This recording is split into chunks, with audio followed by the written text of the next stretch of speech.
អ្នកភូមិប្រទេសឃើញចំនួនភ្នំហូរនាំយកកំឈូសចម្លែក1000ឆ្នាំមកជាមួយគ្រាន់តែបើកភ្លាមស្រាប់តែមានក្លិនក្រអូបធ្វើឲ្យគ្រប់គ្នានាំគ្នាហិតក្លិននោះតែពេលអ្នកទាំងអស់គ្នាចូលទៅចិត្តឃើញថាសាកសព1000ឆ្នាំខាងក្នុងនៅស្អាតដូចមនុស្សដេកលក់បើខ្ញុំអាចរៀបការជាមួយប្រពន្ធស្អាតបែបនេះឲ្យតែធ្វើជាខ្មោចក៏ខ្ញុំព្រមដែរគាត់មិនដឹងទេថាពាក្យខ្លះមិនចេះតែនិយាយបាននោះទេស្រាប់តែពេលនោះកូនស្រីឈ្មោះតាន់ជីងឃើញថាឪពុករបស់ខ្លួនសម្លឹងសាកសពមិនដាក់ភ្នែកសូម្បីតែស្រែកហើយក៏មិនឆ្លើយដែរអ្នកភូមិសើចចំអកឲ្យតាគុយដែលនៅលីវរាប់10ឆ្នាំគ្រាន់តែឃើញស្រីស្អាតភ្លាមក៏គាំងបាត់តតែមេភូមិទៅទះស្មាគាត់មួយដៃទើបធ្វើឲ្យគាត់ភ្ញាក់ដឹងខ្លួនឡើងវិញគាត់ប្រាប់អ្នកភូមិថាសាកសពនេះចម្លែកណាស់ពួកយើងគួរតែយកទៅទុកក្នុងរោងអ្នកតាសិនហើយចាំអញ្ជើញលោកគ្រូមើលនិងចាត់ចែងតាមក្រោយប៉ុន្តែដល់ពេលពាក់កណ្ដាលយប់ពេលតាន់ជីងកំពុងដេកស្រាប់តែឃើញឪពុកលួចចូលទៅក្នុងរោងអ្នកតាយប់អាត្រាទៅហើយពុកទៅធ្វើអីក្នុងនោះ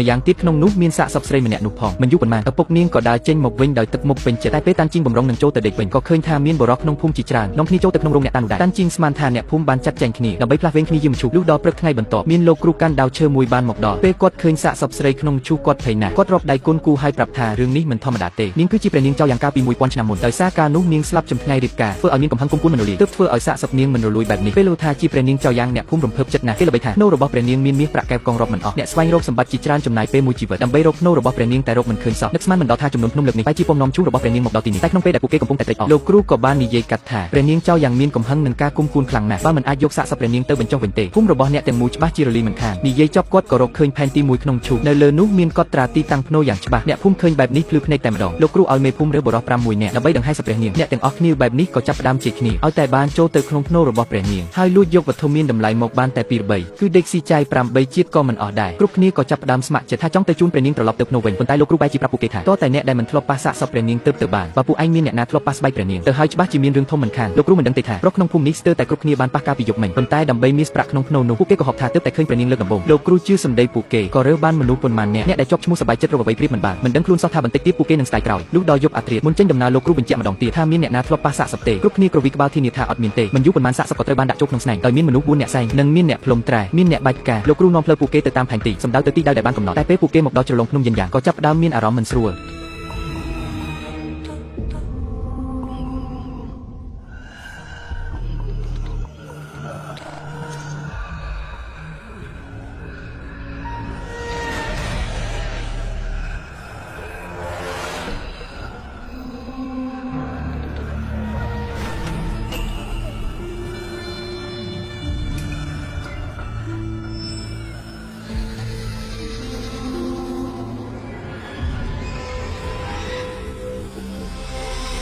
អំបញ្ញមិនចេញមកមិនមានមនុស្សច្រើនបែបនេះទេមិនក៏សុកស្រាប់តែមានមនុស្សច្រើនម្ល៉េះត្រូវហើយខ្ញុំក៏មានអារម្មណ៍បែបនឹងដែរមើលមុខទៅដូចមិនមែនជាអ្នកភូមិយើងទេមែនហើយអំបញ្ញមិនច្បាស់ណាស់ថាមានតែពួកយើងប៉ុន្មានអ្នកចុះឥឡូវមិនក៏មានគ្នាវង្វរដូចនេះ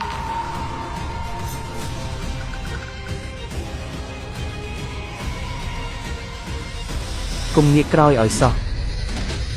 របស់ពួកនេះគ្មានស្បែកជើងពណ៌ក្រហមទេពួកវាមិនមែនជាមនុស្សឡើយបើហ៊ានតែសម្លឹងភ្នែកពួកវាប្រលឹងនឹងចេញពីខ្លួនពួកខ្មោចបិសាចនឹងឆ្លៀតឱកាសចូលមកបន្លំលោកគ្រូចុះពួកយើងគួរធ្វើម៉េចពួកវានៅដើរតាមយើងរហូតនឹងនៅលើខ្លួនពួកឯងម្នាក់សុទ្ធតែមានភ្លើង3នៅលើក្បាល1និងនៅលើស្មាទាំងសងខាងឲ្យតែពួកឯងតាំងស្មារតីឲ្យនឹងកុំងាកក្រោយកុំឆ្លៃឆ្លងធ្វើចិត្តឲ្យធ្ងន់ពួកវាមិនអាចធ្វើអីពួកឯងបានទេតោះទៅ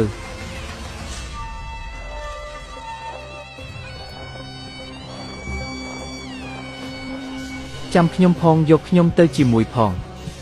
អា4គឺខ្ញុំតើមិនក៏ដើរចោលគ្នាបែបនេះចាំខ្ញុំផងឆាប់ដើរទៅកុំនិយាយផ្ដេសផ្ដាសប្រយ័ត្នចេញពីទីនេះមិនរួច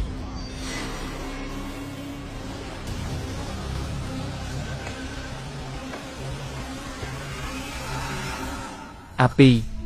ពួកវានៅតាមទៀតអត់ដូចជាទៅបាត់អស់ហើយលោកគ្រូអំបញ្ញមិញពួកនោះបាត់អស់ហើយកុំតន់ឲ្យធ្វេសប្រហែសការសាកល្បងរបស់ពិតទើបតែចាប់ផ្ដើមទេចាំត្រាំទាំង3ឲ្យច្បាស់ហាមបំពេញសំបីតែបន្តិច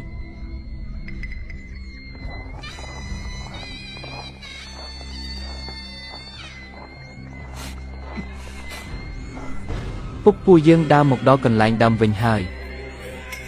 កុំនិយាយច្រើនដើមឈើនៅជ្រលងភ្នំវាស្រដៀងគ្នាបែបនឹងឯង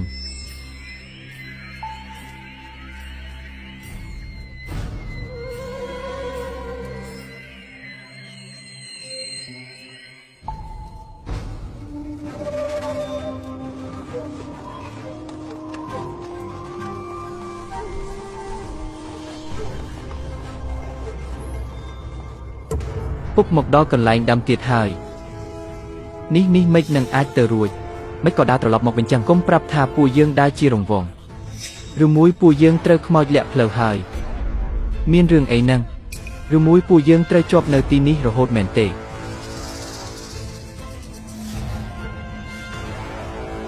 មិនគួរណាទេមិនបានដើរខុសផ្លូវទេមិនគួរណាវង្វេងបែបនេះសោះលើកលែងតែលោកគ្រូលើកលែងតែអីទៅលើកលែងតែក្នុងចំណោមពួកឯងមានអ្នកធ្លាប់ប៉ះសាកសព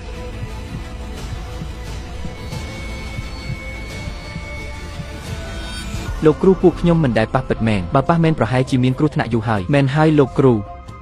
ពួកយើងគោរពតាមត្រាំណាស់ប្រហែលជាស្ថានភាពដីស្មុគស្មាញពេកទើបធ្វើឲ្យយើងវង្វេងផ្លូវទេដឹងពិតជាមិនបានប៉ះមែននឹងហើយគ្មានទេប្រកាសជាគ្មានទេមិនបានប៉ះទេមិនបានប៉ះពិតមែនមិនបានប៉ះទេលោកគ្រូបើមិនបានប៉ះទេនោះចឹងពួកយើងបន្តដំណើរទៅមុខទៀតតោះ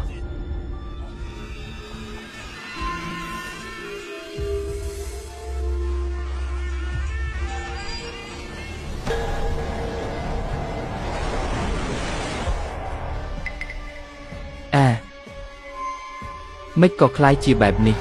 សុទ្ធតែជ្រុះជ្រៅគ្មានផ្លូវទេពួកយើងអស់ផ្លូវដើរហើយបើទៅមុខទៀតមានតែស្លាប់ពួកយើងបែរក្រោយវិញទៅមិនបានទេមុនមកដល់ខ្ញុំបាននិយាយរួចហើយហាមដាច់ខាតមិនឲ្យដើរថយក្រោយបើថយក្រោយនឹងជួបគ្រោះកាចហើយរាល់កិច្ចការនឹងបង្កជាផលវិបាកធ្ងន់ធ្ងរជាងនេះទៅទៀតតែខាងមុខជាជ្រុះជ្រៅបើដើរទៅមុខទៀតគឺទៅរកកន្លែងស្លាប់ហើយផ្លូវនេះពិបាកទៅណាស់នេះជាកំហឹងរបស់ព្រះនាងដែលរារាំងពួកយើងមិនឲ្យយើងដង្ហែពីនាងបាននៅក្នុងចំណោមពួកឯងជាប្រុសនេះប្រកាសជាមានអ្នកប៉ះសាកសពហើយ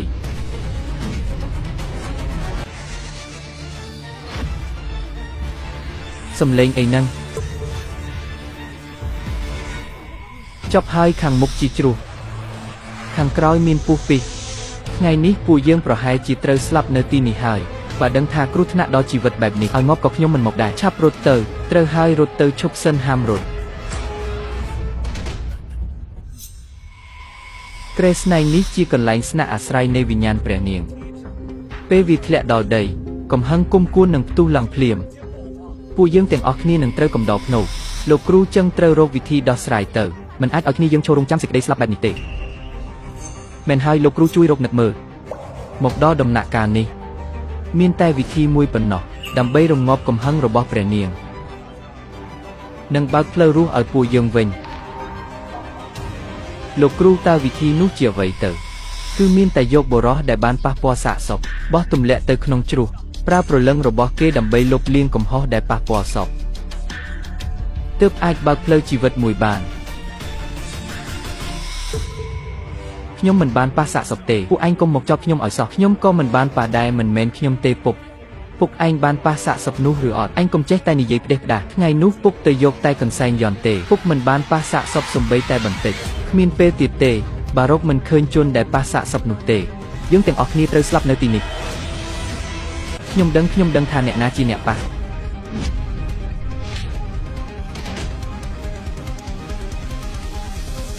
គឺអាជូកាលពីយប់មិញខ្ញុំឃើញវាដើរចេញពីរោងអ្នកតាដៃប្រកាសជាវាហើយដែលប៉ះកុំមកចោទ